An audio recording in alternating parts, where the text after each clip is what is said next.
Dear students, आज का हमारा जो टॉपिक रहने वाला है, ये हमारा टॉपिक रहेगा hot air oven. Hot air oven की अपन आज बात करेंगे, किस तरीके से इसका यूज़ किया जाता है, प्रिंसिपल क्या होता है, केयर एंड मेंटेनेंस कैसे किया जाता है, ठीक है, और इसकी प्रोसीजर क्या होती है, इसके बारे में अपन बात करेंगे। चलिए, तो सबसे पहले अपन चालू करते हैं क्या, हॉट एयर ओवन के बारे में बेसिक जानकारी पहले लेते हैं। तो हॉट एयर ओवन जो होता है हमारा एक इलेक्ट्रिकल डिवाइस होता है। इलेक्ट्रिकल डिवाइस क्यों? क्योंकि इसमें अपन इलेक्ट्रिसिटी को प्रोवाइड करेंगे, इसलिए अपन इसे क्या बोल रहे हैं, इलेक्ट्रिकल डिवाइस बोल रहे हैं। इसके द्वारा ये जो हमारा एक इंस्ट्रूमेंट है, इलेक्ट्रिकल डिवाइस इंस्ट्रूमेंट है हमारा, ये स्टरलाइजेशन में यूज किया जाता है। किसमें? स्टरलाइजेशन। मतलब स्टरलाइजेशन मतलब क्या है कि माइक्रो ऑर्गेनिज्म को किल करना है। तो हम जो लेबोरेटरी में जैसे वेरियस टाइप के जो अपन टेस्ट परफॉर्म करते हैं, तो उसके दौरान क्या होता है कि ग्लासवेयर अपन यूज करते हैं। तो ग्लासवेयर को अपन वॉश करते हैं वॉशिंग करेंगे, क्लीनिंग करेंगे। क्लीनिंग करने के बाद भी क्या होता है कि उसमें कुछ माइक्रो ऑर्गेनिज्म उसकी सरफेस में प्रेजेंट हो सकते हैं। तो यहाँ पर जो होता है, हम हॉट एयर ओवन के द्वारा जो हमारे ग्लासवेयर होते हैं, ग्लासवेयर में जो हमारे ग्लासवेयर की सरफेस में जो माइक्रो ऑर्गेनिज्म प्रेजेंट होते हैं, उस माइक्रो ऑर्गेनिज्म को अपन किल करते हैं। तो इसीलिए ये स्टरलाइजेशन में यूज किया जाता है। तो हॉट एयर ओवन अपन जो ग्लासवेयर में जो हमारे माइक्रो ऑर्गेनिज्म शेष रह जाते हैं, उनको स्टरलाइज करने के लिए, उनको किल करने के लिए अपन हॉट एयर ओवन का यहाँ पर यूज करते हैं। हॉट एयर ओवन को जो साइंटिस्ट है, लुईस पास्चर हमारे साइंटिस्ट है, जिन्होंने हॉट एयर ओवन को डिस्क्राइब किया। बेसिक कंपोनेंट्स की बात कर लेते हैं पहले। तो हमारा यहाँ पर जो कंपोनेंट्स है, जैसे यदि अपन उसको ओपन करें, ठीक है, तो इस तरीके से हमको ये स्ट्रक्चर दिखाई देता है, ठीक है। चलिए, तो जो हमारे हॉट एयर ओवन होते हैं, इसके अपन कंपोनेंट्स की बात करें, तो हमारे ये जो यहाँ पर पहले इसकी वॉल दिख रही है, दिख रही वॉल क्या? यस और नो?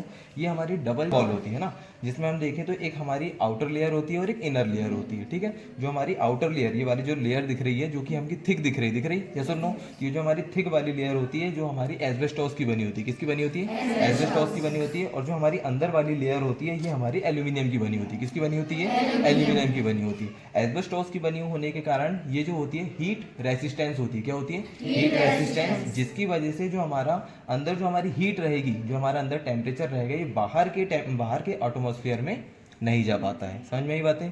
चलिए, इसके साथ साथ अपन बात करते हैं, हमने इनर लेयर की बात की थी। इनर लेयर हमारी किसकी बनी होती है? एल्यूमिनियम की बनी होती है। इसके साथ साथ अंदर हमारी ये चैम्बर दिख रहा है क्या, है ना, ये हमारे इसमें ट्रे लगे होते हैं। ट्रे भी हमारे किसके बने होते हैं? एल्यूमिनियम के बने होते हैं। इसी ट्रे में अपन जो हमारे जो ग्लासवेयर होते हैं, इन्हीं को रखते हैं। समझ में आई बातें? चलिए, इसके साथ साथ अपन बात करते हैं, इन ट्रे में हमारे छोटे छोटे स्पोर्स प्रेजेंट होते हैं, छोटे छोटे छिद्र प्रेजेंट होते हैं, जिसकी हेल्प से क्या होती है कि हमारे जो हीट है, ये पूरे चैम्बर्स में हमारे प्रॉपरली सर्कुलेट हो पाती है, सही तरीके से डिस्ट्रीब्यूट हो पाती है। समझ में आ रही बातें? चलिए, इसके साथ अपन बात करें तो नेक्स्ट हम बात करते हैं, तो हमारा ऊपर यहाँ पर दिख रहा है कि एक हमारे यहाँ थर्मामीटर लगा है। क्या लगा है यहाँ पर? थर्मामीटर लगा है। थर्मामीटर क्या करेगा? जो अंदर हमारा टेम्परेचर इंक्रीज हो रहा है, या जो भी टेम्परेचर अंदर हमारा जनरेट होगा, उस टेम्परेचर को यहाँ पर रिकॉर्ड किया जाएगा। किसके द्वारा? थर्मामीटर्स के द्वारा। क्लियर है? चलिए, अगली अपन बात करते हैं, तो ये हमारा डोर होता है। ये दिख रहा है हमारा डोर, ठीक है। इंटरनल अपन ने पार्ट्स बात कर लिए। ये हमारा डोर होता है। ये डोर में हमारा ये डोर होता है। डोर के साथ हमारा यहाँ पर गैसकेट लगा होता है। क्या लगा होता है? गैसकेट। मतलब इसे अपन बोलते हैं डोर गैसकेट। क्या बोलते हैं? Door gasket. डोर गैसकेट की हेल्प से हमारा जो डोर होता है, इसे टाइटली बंद किया जाता है। जो हमारी यहाँ पर हीटिंग कॉइल लगी, यहाँ पर दिख रही है कि सभी को, है ना, ये हमारी क्या है? हीटिंग कॉइल होती है, जिसकी हेल्प से क्या होता है, यहाँ पर हीट जनरेट होती है, टेम्परेचर को इंक्रीज किया जाता है। यहीं पर इसी हीटिंग कॉइल के द्वारा क्या किया जाता है कि हम जो इलेक्ट्रिसिटी यहाँ पर दे रहे हैं, इसी इलेक्ट्रिसिटी को, मतलब इलेक्ट्रिकल एनर्जी को हीट एनर्जी में कन्वर्ट किया जाता है, और इसी कॉइल की हेल्प से हमारा जो इंटरनल टेम्परेचर है, ये इंक्रीज होता है। ठीक है। चलिए, इसके साथ साथ हमारा यहाँ पर हम बात करते हैं कि इसी में हमारा जो नीचे बेस, ये हमारा बेस हो गया। बेस के अंदर ही हमारा एक थर्मोस्टेट होता है। क्या होता है? थर्मोस्टेट होता है। थर्मोस्टेट का क्या काम होता है कि भाई जो हमारा टेम्परेचर हम दे रहे हैं, उसको कंट्रोल करना। टेम्परेचर को क्या करना? कंट्रोल करना। तो टेम्परेचर को कंट्रोल करने का काम हमारा थर्मोस्टेट का। बातें। चलिए, इसके साथ साथ अपन यहाँ पर नीचे नोब से देख लेते हैं। तो हमारी जो फर्स्ट नोब होती है, जिसे अपन बोलते हैं टेम्परेचर कंट्रोलर। क्या बोलते हैं इसे? टेम्परेचर कंट्रोलर, जिसके थ्रू अपन हॉट एयर ओवन को टेम्परेचर प्रोवाइड करते हैं कि भाई कितना टेम्परेचर में हमको यहाँ पर जो हमारे ग्लासवेयर हैं, उनको स्टरलाइज करना है। समझ में आ रही बातें? चलिए, नेक्स्ट अपन बात कर लेते हैं। यहाँ पर हमारी ऑन ऑफ स्विच दी है। क्या दी है यहाँ पर? ऑन ऑफ स्विच दी है, जिसकी हेल्प से अपन क्या करते हैं, जो हमारा हॉट एयर ओवन है, इसको ऑन और ऑफ करने का वर्क करते हैं। यहाँ पर हमारा एक और बल्ब लगा है, मेन बल्ब होता है, जो क्या करता है कि ऑन ऑफ स्विच जैसे हम स्विच को ऑन करते हैं, तो हमारा रेड कलर से इंडिकेट होता है, रेड कलर शो करता है, और यदि हम इसे ऑफ करते हैं तो ये बंद हो जाएगा। ठीक है, इसी तरीके से एक और होता है हमारे यहाँ पर इंडिकेटर बल्ब, जो हमारा लोड इंडिकेटर बल्ब होता है। ये लोड बल्ब क्या करता है, जब जब हम जो भी हम टेम्परेचर यहाँ पर प्रोवाइड करते हैं, जैसे टेम्परेचर कंट्रोलर के थ्रू हमने जो टेम्परेचर प्रोवाइड किए, जैसे या तो हम 50 डिग्री सेल्सियस या 60 डिग्री सेल्सियस दे, जब ये टेम्परेचर हमने यहाँ पर टेम्परेचर नोब की हेल्प से दे दिए, जब टेम्परेचर हमारा कम या ज़्यादा होता है उससे, तो हमारा ये जो बल्ब होता है ये हमारा यहाँ पे बंद हो जाता है। समझ में आई बातें? जैसे हमने यहाँ पर 50 डिग्री सेल्सियस यहाँ पर टेम्परेचर दिए, तो टेम्परेचर दिए तो हमारा ये बल्ब कैसा होता है, ग्रीन कलर से हमारा इंडिकेट होता है। परंतु जैसे ही हमारा यहाँ पर टेम्परेचर कम या ज़्यादा होता है तो यहाँ पर हमारा जो बल्ब है ये ऑफ हो जाता है। इसके साथ साथ अपन एक और कंपोनेंट्स है जिसे अपन बोलते हैं, यहाँ पर साइड में दिख रहे हैं हमको क्या, जिसे अपन बोलते हैं क्या, वेंटिलेटर बोलते हैं। क्या बोलते हैं इसे अपन? वेंटिलेटर। वेंटिलेटर का यूज़ अपन करते हैं कि भाई जो हमारा इंटरनल टेम्परेचर होता है, हम हीट प्रोड्यूस कर रहे हैं अंदर, तो हीट अंदर प्रोड्यूस कर रहे हैं तो टेम्परेचर इंक्रीज होगा, उस टेम्परेचर को रिलीज करने के लिए अपन वेंटिलेटर का यूज़ करते हैं कि धीरे धीरे हमारा जो इंटरनल टेम्परेचर है वो डिक्रीज हो जाए। समझ में आई बातें? चलिए इसके अपन यूजेस की बात कर लेते हैं। तो जैसे मैंने आपको ये बताया कि हम जो हॉट एयर ओवन है एक हमारा स्टरलाइजेशन इंस्ट्रूमेंट है, तो स्टरलाइज के लिए अपन इसका यूज करेंगे। तो जितने भी हमारे ग्लासवेयर जो हम टेस्टिंग के दौरान यूज कर रहे हैं, है ना, जैसे ग्लासवेयर की बात करें तो फ्लास्क हुआ हमारा, पिपेट हुआ, है ना, जो हमारी फनल हुई, है ना, जितने भी हमारे बोरोसिलिकेट के जो ग्लासवेयर होते हैं, यदि उनको स्टरलाइज करना है तो अपन किसका यूज करेंगे? हॉट एयर ओवन का यूज करेंगे। ठीक है, अच्छा, ये जो अपन ग्लासवेयर जो अपन यहाँ पे स्टरलाइज कर रहे हैं, इसको अपन क्या करेंगे? वॉशिंग कर लेंगे। वॉशिंग करने के बाद उसमें से क्लीनिंग कर लेंगे। क्लीन करने के बाद उसमें से जो हमारा वाटर है इसे कंप्लीटली रिमूव कर देते हैं। रिमूव करने के बाद ही इसमें अपन स्टरलाइज करते हैं। डन। चलिए इसके बाद अपन देख लेते हैं कि भाई ग्लासवेयर के अतिरिक्त जैसे अपन को एंटी कोगुलेटेड बल्ब जैसे अपन जो ट्यूब यूज करते हैं EDTA वगैरह, यस और नो? ठीक है, तो जो हमारी एंटी कोगुलेटेड बल्ब होती है पहले उनको भी स्टरलाइज किया जाता है। स्टरलाइज करने के बाद ही उनमें जो हमारे एंटी कोगुलेंट है उसको डाल के ही उनको प्रिपेयर किया जाता है। समझ में ही बात है? तो एंटी कोगुलेटेड बल्ब को भी स्टरलाइज करने के लिए अपन हॉट एयर ओवन का यहाँ पर यूज करते हैं। ठीक, हमारे केमिकल्स होते हैं, कुछ केमिकल्स जैसे अपन बात करें लेबोरेटरी टेस्ट जब अपन परफॉर्म करते हैं तो उस टाइम पे हमारे केमिकल्स एंड जो सीरम और प्लाज्मा होते हैं ना, पर्टिकुलर अपन सीरम की बात कर लें तो कुछ टेस्टिंग के दौरान सीरम हुए या फिर केमिकल्स हुए, इनको भी हीट करना पड़ता है, पहले गर्म करना पड़ता है यूज करने से पहले। समझ में आई बात है? तो इसलिए भी अपन हॉट एयर ओवन का यूज करते हैं। चलिए ये अपने कंपोनेंट्स देख लिए, यूजेस हो गए। इसके बाद अपन इसका पहले प्रिंसिपल देख लेते हैं। क्या देख लेते हैं? प्रिंसिपल। तो प्रिंसिपल क्या हो जाएगा इसका? अपन इसमें इलेक्ट्रिसिटी दे रहे हैं क्या? यस और नो? तो हॉट एयर ओवन के द्वारा जब अपन इसमें इलेक्ट्रिसिटी प्रोवाइड करते हैं तो कॉइल के थ्रू क्या हो रहा है कि जो हमारी इलेक्ट्रिकल एनर्जी है इसे किस में कन्वर्ट कर रहे हैं? हीट एनर्जी में कन्वर्ट कर रहे हैं हीट एनर्जी में, जिससे क्या हो रहा है हमारे यहाँ पर टेम्परेचर इंक्रीज हो रहा है और इसी टेम्परेचर को थर्मोस्टेट के द्वारा कंट्रोल किया जाता है। थर्मोस्टेट बताया था मैंने, ये हमारे बेस में प्रेजेंट होता है, इंटरनल पार्ट से जो हमको दिखाई बाहर से नहीं देते। तो थर्मोस्टेट के द्वारा क्या हो रहा है कि यहाँ पर टेम्परेचर को कंट्रोल किया जाता है। समझ में आई बातें? अपन क्या कर रहे हैं यहाँ पर कि इलेक्ट्रिकल एनर्जी को कॉइल में प्रोवाइड कर रहे हैं। कॉइल क्या करती है? इस इलेक्ट्रिकल एनर्जी को हीट एनर्जी में कन्वर्ट करती है और इसी हीट एनर्जी से हमारा यहाँ पर टेम्परेचर इंक्रीज होता है और इस टेम्परेचर को किसके द्वारा कंट्रोल कर रहे हैं अपन? थर्मोस्टेट के द्वारा कंट्रोल करते हैं। डन।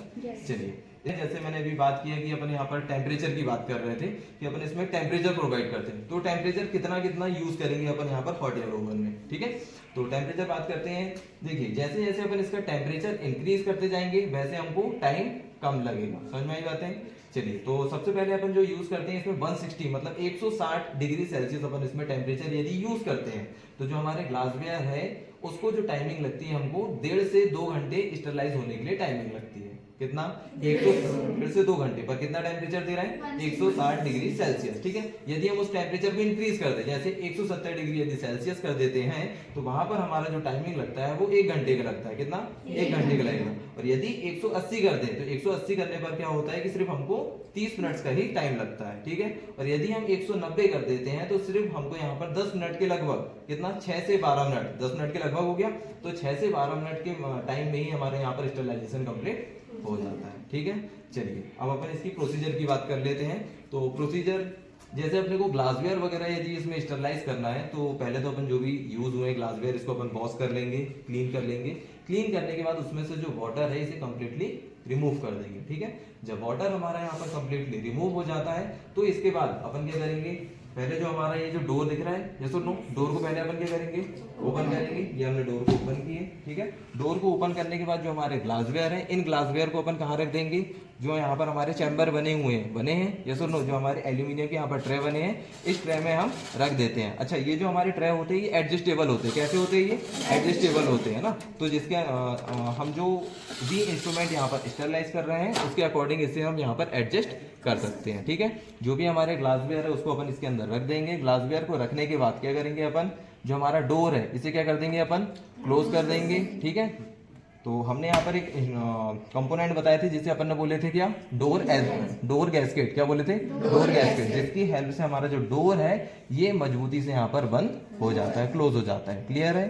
चलिए, इसके बाद क्या करते हैं, जो हमारा हॉट एयर ओवन है इसकी माइन स्विच को अपन क्या कर देंगे, ऑन कर देंगे। ऑन करने पर क्या होगा कि हमारे पावर प्लग के थ्रू जो है इलेक्ट्रिसिटी इसमें हॉट एयर ओवन में आने लगेगी, जिसमें हमारे हॉट एयर ओवन में लगी जो हमारी स्विच होती है, जो हमारी ऑन ऑफ बटन होती है, इसके द्वारा भी अपन इसे ऑन कर देंगे, ठीक है। अब इसमें हमको देख रहे हैं कि यहाँ पर जो हमारे इंडिकेटर बल्ब है जो यहाँ पर रेड कलर से हमको शो होने लगा है, मतलब इसमें इलेक्ट्रिसिटी प्रोड्यूस होने लगी है। क्लियर है? चलिए, इसके बाद अपन बात करते हैं, हमारे यहाँ पर टेम्परेचर कंट्रोलर नोब दी है टेम्परेचर कंट्रोलर नोब। इसकी हेल्प से अपन टेम्परेचर को कंट्रोल करते हैं कि भाई जितने टेम्परेचर में हमको यहाँ पर जो हमारे ग्लासवेयर है उनको स्टरलाइज करना है, उतने टेम्परेचर को अपन यहाँ पर सेट कर देते हैं। जैसे हम यहाँ पर 160 सेट कर दे रहे हैं, कितना, 160 डिग्री सेल्सियस, या 170 कर देते हैं हम, तो 170 में हमको कितना, 1 आवर्स का टाइम लगेगा क्या, ठीक है। तो हमने यहाँ पर 1 आवर्स के लिए 170 डिग्री सेल्सियस यहाँ पर सेट कर दिए। टेम्परेचर को सेट करने के बाद हम क्या करेंगे, यहाँ पर जो हमारे ऊपर यहाँ पर क्या दिया है, थर्मामीटर दिया है, जहाँ पर अपन क्या करेंगे, जो हमारा टेम्परेचर है इसे रिकॉर्ड करेंगे कि भाई इंटरनल टेम्परेचर कितना हो चुका है, कितना इंक्रीज हुआ है। क्लियर है? जैसे ही हमारा टेम्परेचर 160 डिग्री सेल्सियस आ जाएगा तो अपन जो हमारा टाइम है इसको रिकॉर्ड करेंगे, या स्टॉप वॉच को ऑन कर देंगे। और स्टॉप वॉच यहाँ से ऑन करने के बाद जैसे ही हमारे यहाँ पर टाइमिंग कंप्लीट होती है तो हम क्या करेंगे, इसे ऑफ कर देंगे। समझ में आई बातें? ठीक है। जब हमारी टाइमिंग कंप्लीट हो जाएगी तब इसे अपन ऑफ कर देंगे। ऑफ करने की वही प्रोसेस रहेगी। पहले अपन क्या करेंगे, जो टेम्परेचर कंट्रोलर नोब है इसकी हेल्प से टेम्परेचर क्या करेंगे, फिर से अपन रिलीज करेंगे कि भाई पहले हम हमारा जो टेम्परेचर इसे अपन फिर से 0 में सेट करेंगे, ठीक है। हमारी जो स्विच है इसे अपन क्या करेंगे, ऑफ करेंगे। क्लियर है? अच्छा, जैसे ही हमने यहाँ पर ऑफ किए, ऑफ करने के तुरंत बाद ही हमको जो हमारा पावर प्लग है इसे भी यहाँ से हमको क्या करना है, ऑफ करना है, ठीक है। तो हमने यहाँ से इसे क्या कर दिए, ऑफ कर दिए। इसके साथ साथ जब तक हम पावर प्लग से इसे ऑफ नहीं करेंगे तब तक हमें डोर को ओपन नहीं करना है, ठीक है। इसके साथ साथ हमें क्या ध्यान रखना है कि जैसे हमने इसे ऑफ किए तो ऑफ करने के तुरंत बाद ही हमें जो है डोर को ओपन नहीं करना है। क्यों? क्योंकि अभी हमारा टेम्परेचर एकदम हाई है, क्या 170 डिग्री सेल्सियस, 160 डिग्री सेल्सियस, तो अंदर का जो इन्वायरमेंट है वो बहुत ज़्यादा गर्म होगा, जो अंदर की एयर होगी वो बहुत ज़्यादा हीटेड होगी। यदि हम डायरेक्टली इसे ओपन करते हैं तो एयर हमारे पास आ सकती है, क्या इंजर्ड हो सकते हैं हम। तो इसीलिए इसमें क्या, एक और जो हमारे कंपोनेंट्स हमने बात किए थे जिसे अपन ने बोले थे क्या, वेंटिलेटर। इसी वेंटिलेटर थोड़ी देर अपन वेट करेंगे 5 से 10 मिनट, जिससे क्या होगा कि जो हमारी जो इंटरनल जो हमारी एयर थी जो कि बहुत ज़्यादा हीट है, ये हमारी वेंटिलेटर की हेल्प से बाहर के एनवायरनमेंट में आ जाती है, ठीक है। और धीरे धीरे हमारा जो टेम्परेचर है इंटरनल वाला ये डिक्रीज होने लगता है, ठीक है। जैसे ही हमारा टेम्परेचर डिक्रीज हो जाएगा उसके बाद ही हमको डोर को यहाँ पर ओपन करना है। समझ में आई बात है? कम से कम हमको 5 मिनट्स या 10 मिनट्स यहाँ पर वेट करना है। 5 या 10 मिनट जब हमारे कंप्लीट हो जाते हैं इसके बाद ही हमको डोर को यहाँ पर ओपन करना है। क्लियर है? अच्छा, चलिए, इसके बाद प्रोसीजर भी समझ गए आप लोग। इसके अपन केयर एंड मेंटेनेंस की बात कर लेते हैं। किसकी? केयर एंड मेंटेनेंस, है ना, कैसे आप इसको मेंटेन करेंगे। चलिए, तो जब भी हम इसमें ग्लासवेयर को स्टरलाइज करेंगे, स्टरलाइज करने के बाद इसे अपन पूरी तरीके से क्लीन करके रखेंगे, ठीक है। यदि यूज ये नहीं हो रहा है तो यूज ना होने पर क्या करेंगे, इसे अपन कवर करके रखेंगे, ठीक है। और जब भी अपन क्या कर रहे हैं यहाँ पर, जैसे हमारा जब भी हम प्रोसीजर चलती है हमारी स्टरलाइजेशन की प्रोसेस, तो यहाँ पर हमारा जो डोर है ये हमेशा बंद होना चाहिए, ठीक है। यदि हम इसका यूज नहीं भी कर रहे हैं तो भी हमारा डोर बंद होना चाहिए, ठीक है। अच्छा, एक चीज और, यहाँ पर हमारी टेम्परेचर कंट्रोलर नोब है क्या, तो हमको समय समय पर ये जो टेम्परेचर कंट्रोलर नोब है इसे कैलिब्रेट करना चाहिए कि भाई हम हमारी जो टेम्परेचर कंट्रोलर नोब है ये सही वर्क परफॉर्म कर रही है या नहीं कर रही है, ठीक है। जो हमारा थर्मोस्टेट है ये टेम्परेचर को कंट्रोल कर रहा है या नहीं कर रहा, तो ये भी हमको कैलिब्रेशन जरूरी है। क्लियर है?